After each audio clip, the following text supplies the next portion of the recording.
السلام عليكم الاخوان والاخوات. فيديو جديد غادي نعاود نرجع للموضوع ديال تصريحات عمي تبون او عبد المجيد تبون لصحيفه لو فيغارو الفرنسيه، واللي قال بها في الحرف قطع العلاقات مع المغرب هو بديل للحرب.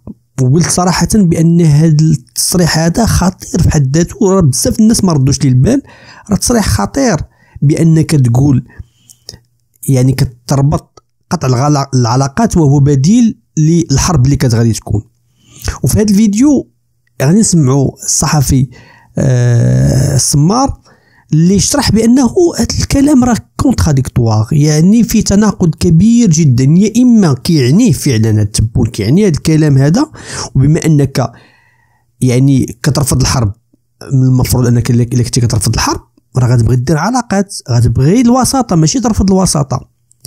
وبما انك قطعتي العلاقات راه قطع العلاقات مع دولة خصوصا دولة جارة راه هو بداية اول خطوة للحرب.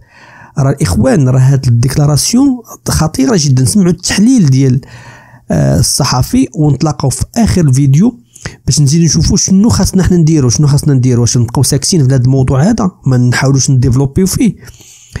شكرا للناس اللي كيديروا لايك من اول فيديو. كنتي اول مره تكتشف هذا الفيديو او تكتشف هذه القناه وعجبك هذا المحتوى دير لايك واشتراك باش ما يفوتكش الجديد، ونتلاقاو في اخر الفيديو نسمعوا هذا الفيديو. Mais on va pas parler de cela pour le moment.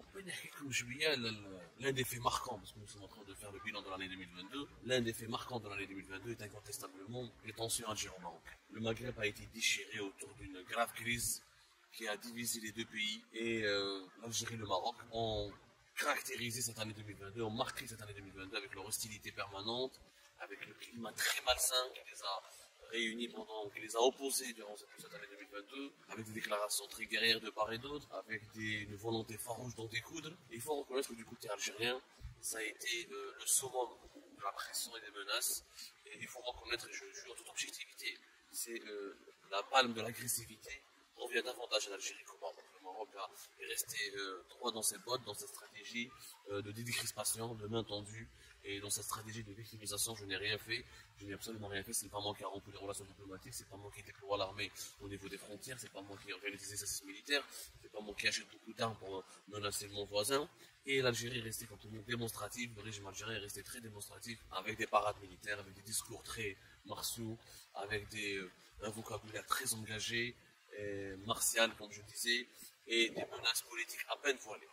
Le 29 décembre 2022, ce sujet est revenu sur les devants de la scène à cause ou grâce à l'interview accordée par Abdel Medjid Tebboune au quotidien français Le Figaro. Abdel Medjid Tebboune a résumé en une seule phrase le paradoxe du régime algérien vis-à-vis du dossier, dans le dossier libyen, l'incohérence, l'irrationalité de l'attitude du régime algérien dans le dossier maroc. Naturellement, il ne s'agit pas là de défendre le Maroc contre l'Algérie, de privilégier l'Algérie contre le Maroc. Vous connaissez maintenant, vous êtes des milliers, des centaines de milliers à nous suivre depuis plusieurs mois maintenant. Et sur le dossier algéro-marocain, je pense que nous sommes l'un des rares voix objectives qui fait des analyses factuelles et qui dresse des constats empiriques en toute objectivité, sans aucun parti pris. C'est très difficile d'être objectif quand on est algérien ou marocain. Pratiquement personne ne peut réussir cet exercice. C'est l'exercice le plus compliqué de dépasser son algérianité, de dépasser son marocanité et d'essayer d'observer une objectivité scientifique pour dire qu'il y a eu, pas pour dire qu'il y a eu raison, qu'il y a eu tort, c'est pas notre rôle, mais pour dire ce qui s'est passé réellement. Alors, dans cette interview, je vais parler d'incohérence. Pourquoi cette interview de Tebboune au Figaro traduit l'incohérence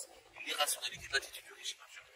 Chirko Tebboune, cette interview de Figaro parle encore une fois le 29 décembre 2022. Nous avons rompu les relations diplomatiques pour ne pas faire la guerre. Nous avons rompu les relations. Il fait référence à ce qui a été décidé fin août 2021 avec le Maroc.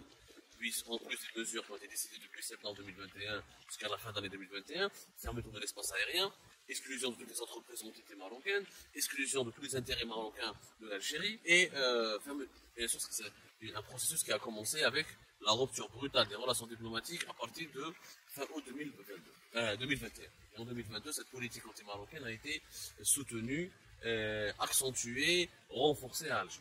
Encore une fois, ça ne veut pas dire que le Maroc est tout bien dessus fini pour rien dans cette crise. Mais bon, les déclarations les plus communes bizarroïdes ont été prononcées par les dirigeants algériens. J'ai rompu les relations diplomatiques pour ne pas faire la guerre.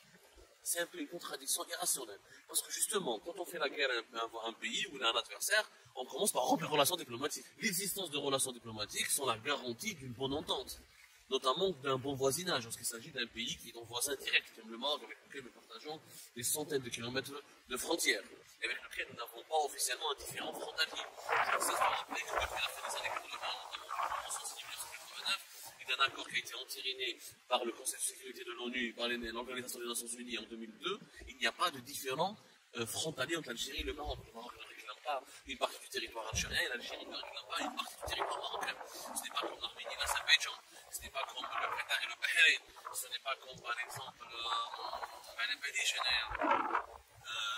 comme beaucoup de pays en Afrique par exemple, qui s'opposent comme le Rwanda et le Congo. Il n'y a pas de différents territoriaux. ما عندناش un problème. ما عندناش un problème. ما عندناش يعني ni en Algérie ni au Maroc, il n'y a aucun officiel, officiellement il n'y a aucune revendication pour prendre un territoire algérien ou un territoire marocain. Malgré cela, Tebboune dit que nous avons rompu les relations pour éviter la guerre. Mais justement, M. Tebboune, il faut être logique avec soi-même. L'existence de relations diplomatiques est encore une fois un gage de paix, un gage de bonne entente. C'est quand tu sors du cadre diplomatique et du cadre des relations bilatérales que là il y a de l'hostilité. C'est l'absence de relations diplomatiques, d'un échange, d'un canal diplomatique et de discussion autour d'une table. C'est quoi la diplomatie? Je te reconnais, tu me reconnais, on essaie de vivre en bonne entente, on paye en intelligence et on essaie de traiter les problèmes autour d'une table et avec du dialogue. C'est ça la diplomatie. Donc quand il n'y a plus de rapport diplomatique entre deux pays, cela signifie que ces deux pays entretiennent une hostilité permanente. Cela signifie que ces deux pays ne s'entendent pas, se détestent, se méfient l'un de l'autre, qui n'ont aucun intérêt. Quand on n'a pas d'intérêt commun, il n'y a pas de paix possible. Quand il n'y a pas de relations communes, il n'y a pas de paix possible. Quand il n'y a pas de vol aérien, ni de liaison aérienne, ni de frontières ouvertes, donc il n'y a pas de paix qui est possible. Au contraire, il y a un risque de guerre qui est élevé. La rupture des relations diplomatiques, en fait, a été un acte de guerre. C'est un acte qui prépare le terrain à une éventuelle confrontation militaire. Parce qu'il n'y a pas de possibilité de se parler ouvertement et calmement. C'est ça la problématique. Le problématique se contredit royalement dans cette phrase, dans cette déclaration faite au Figaro. Et je ne sais pas si elle n'a même pas été relevée, ni par un conseiller de la présidence algérienne, ni par un conseiller du ministère algérien des Affaires étrangères, ni par un spécialiste, ni par un membre de l'entourage de Tebboune. C'est quand même très lourd de sens. C'est un paradoxe encore une fois, qui reflète pour moi, c'est un paradoxe, c'est un non-sens. C'est un non-sens qui en dit long sur le malaise qui règne à Alger par rapport au mode de gestion du dossier marocain. On ne sait pas ce qu'on... En fait, qu'est-ce qu'on reproche au Maroc? Il l'a dit, on leur reproche des faits historiques. D'avoir agressé l'Algérie en 1963, la guerre des sables, ce qui est vrai. Le problème du Sahara occidental, qui est vrai, qui existe. La fermeture des frontières, oui, c'est pas uniquement de leur faute, mais en partie aussi de leur faute. C'est vrai, mais les problèmes se sont accumulés pendant des années. C'est vrai, mais pourquoi ne pas régler ces problèmes? Pourquoi rompre les relations diplomatiques? Pourquoi menacer de guerre? Et pourquoi? Parce qu'officiellement, le Maroc propose des solutions. Je suis prêt à négocier, je suis prêt à discuter. Lui aussi, il reproche des choses à l'Algérie. Et tout le monde dit, je ne veux d'aucune médiation. Donc tu dis que, regardez la contradiction encore une fois. Alors d'un côté, on dit qu'il y a des problèmes qui se sont accumulés. Quand il y a des problèmes, on cherche à les résoudre. Si on ne cherche pas à résoudre des problèmes, ça veut dire qu'on veut les entretenir, on veut les permaniser, on veut les pérenniser, on veut les prolonger. Ça veut dire que ça nous arrange qu'il y ait des problèmes. Parce que généralement, quand il y a un problème, on cherche des solutions. Si on ne cherche pas la solution, c'est que ça nous arrange que le problème existe et il correspond à nos intérêts. On refuse toute médiation. Pourquoi on refuse toute médiation? Et s'il y a des problèmes avec le pays voisin, il faut chercher des médiations pour avoir des solutions. Si tu ne veux pas lui parler, qui va régler ce problème?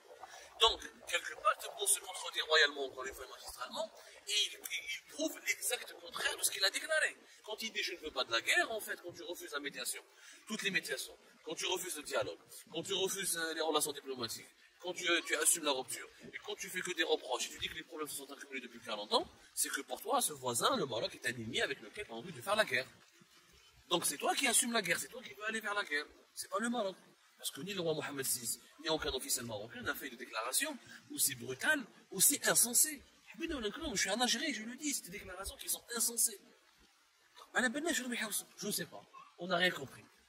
Encore une fois, on ne sait pas ce qu'il reproche exactement au Maroc. Qu'est-ce qu'il reproche au Maroc? Oui, il y a des griefs qui sont légitimes, il y a des problèmes qui existent.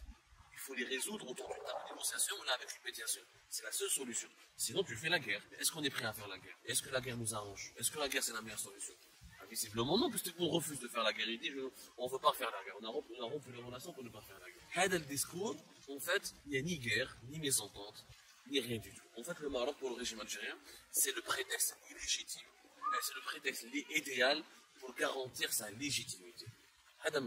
C'est un prétexte qui permet à Tebboune et à ses amis, et au régime algérien, d'inventer un ennemi extérieur. Et cet ennemi extérieur sert à faire peur aux opposants, à terrifier la société algérienne, à la domestiquer, à la dominer. Quand on a un ennemi extérieur qui menace la sécurité nationale, qui menace le pays, et ben le peuple, on l'oblige à se ranger, coûte que coûte, sans aucune réflexion, sans aucun esprit critique, on l'oblige à se ranger derrière le régime. On oublie la démocratie, on oublie le changement politique, on oublie le changement démocratique, on oublie le changement du mode de gouvernance, on oublie le développement économique, parce qu'on est dans une situation de risque de guerre, il faut se concentrer uniquement sur la sécurité nationale, on augmente le budget de l'armée, on augmente le budget de la présidence, comme ça va se faire en 2023, pourquoi? Parce que le pays est en danger. Donc au nom du danger, on se permet plusieurs dérives et plusieurs dérapages qu'on ne saurait accepter, qu'on ne saurait légitimer s'il n'y avait pas de danger provenant de la part d'un ennemi extérieur. Le Maroc et l'Algérie ne s'entendent pas. À la tête depuis 40 ans, il y a des problèmes entre les deux pays. Mais avant, nous n'avons pas rompu les relations diplomatiques aussi brutalement. Avant, il n'y avait pas autant de menaces, autant de tensions. Avant, il n'y avait pas autant de parades militaires sur les hauts des frontières. Il n'y avait pas autant de courses à l'armement. Il n'y avait pas autant d'attaques médiatiques, diplomatiques et verbales entre les deux pays.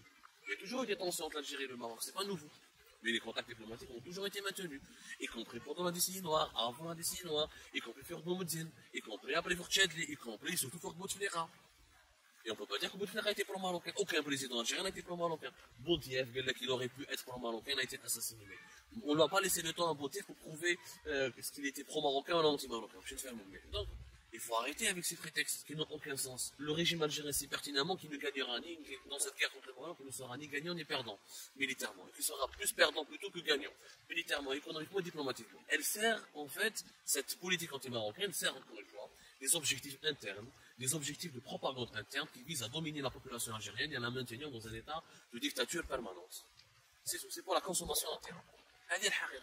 S'il n'y avait pas cet objectif n'était pas réellement le seul objectif du régime algérien, on n'aurait eu pas autant de contradictions, de non-sens et d'incohérences dans les déclarations publiques ou dans les attitudes du gouvernement du régime algérien à l'égard du Maroc ou dans sa gestion du dossier marocain. Bonne année encore une fois, et j'espère que l'Algérie et le Maroc vont être une meilleure année en 2023, et j'espère que vous allez nous aider en 2023 pour réconcilier ces deux pays, nos deux pays frères, et que vous allez nous aider à garantir la paix, une paix plus que jamais menacée par un comportement suicidaire des dirigeants politiques. Vive le Maroc, vive l'Algérie, vive les Algériens, vive les Marocains, vive le Maghreb, et bonne année à tous. كما شفتوا الإخوان يعني فعلا فصل في هذا الموضوع عفوا بأن التصريحات ديالو تعني لو كونترير، يا اما هو كيرتجل، هو كيما كيتكلم بلا ورقه بلا والو، يعني كيرتجل وكيعبر، حيت انا كيبان لي غير بهلول مبهلل، ربما قالها غير عفويا او عناها، ولا كان عناها فعلا راه المشكل كبير جدا، وهذا الشيء كيبدا يعني ما باغيش السيد يتصالح مع المغرب باش نكونوا فاهمين. ملي كنهضر اللي هو النظام كامل يعني ما مناويش يرجع العلاقات، ما ناويش الامور تكون سلميه، في بالو الحرب، في بالو ان هذا الشيء غادي يزيد يستمر، لانه كون بغى حتى الوساطه غادي يقبل بها، لانه ملي واحد كتكون مخاصم مع شي واحد كتبغي اول حاجه الوساطه، كتبغي الحوار، وذكر فيه انه ملك المغرب محمد السادس نصره الله انه تكلم يعني بكل موده وبكل تسامح، وبغى يتكلم. هذا الشيء كيعني انه دوله باغا ترجع العلاقات، باغا تسامح، باغا دير كل شيء، ولكن دوله اخرى رافضه هذا الشيء وقطع العلاقات، يعني ناويه على الحرب. عقلوا الاخوان راه ناويين على الحرب.